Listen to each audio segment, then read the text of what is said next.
অবশেষে মৃত্যুর দুয়ার থেকে ফিরে এলো দীপা। হ্যাঁ বন্ধুরা, আমরা এমনটি দেখতে চলেছি অনুরাগের ছোঁয়া ধারাবাহিকের আগামী পর্বের শুরুতে দেখা যায় রুডির দেওয়া ইঞ্জেকশনের প্রভাবে সূর্য তার নিজের হিতাহিত জ্ঞান হারিয়ে ফেলে এবং দীপার বুকে গুলি চালায়।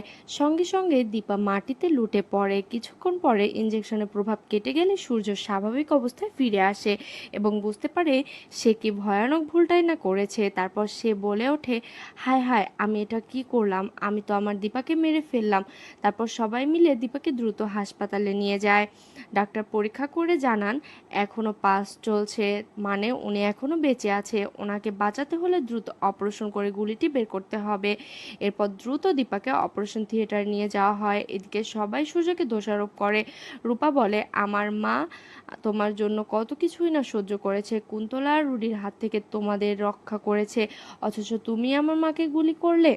আমার মায়ের যদি কিছু হয়ে যায় আমি তোমাদের কারোকে ছাড়বো না। এই কথা শুনে সূর্য একেবারে ভেঙে পড়ে। নিজের ভুলের জন্য বরাবর আক্ষেপ করতে থাকে আর মনে মনে বলতে থাকে, তুমি আমাকে ক্ষমা করে দাও দীপা। অন্যদিকে দেখা যায় কয়েক ঘন্টা পর অপারেশন থিয়েটার থেকে ডক্টর সাহেব যখন বের হয়ে আসে এবং সবার উদ্দেশ্যে বলে অপারেশন সফল হয়েছে, গুলিটি বের করা হয়েছে, এখন আর ভয়ের কিছু নেই। এই খবর শুনে সবাই স্বস্তির নিঃশ্বাস ফেলে। সূর্য ছুটে যায় অপারেশন থিয়েটারের দিকে, দীপার কাছে যায় এবং সে বারবার বলতে থাকে, দীপা তুমি আমাকে ক্ষমা করে দাও। এক পর্যায়ে দীপা যায়, দেখা যায় দীপার ধীরে ধীরে চোখ মেলে তাকাতে থাকে সূর্যের দিকে। তো বন্ধুরা, এবার কি হতে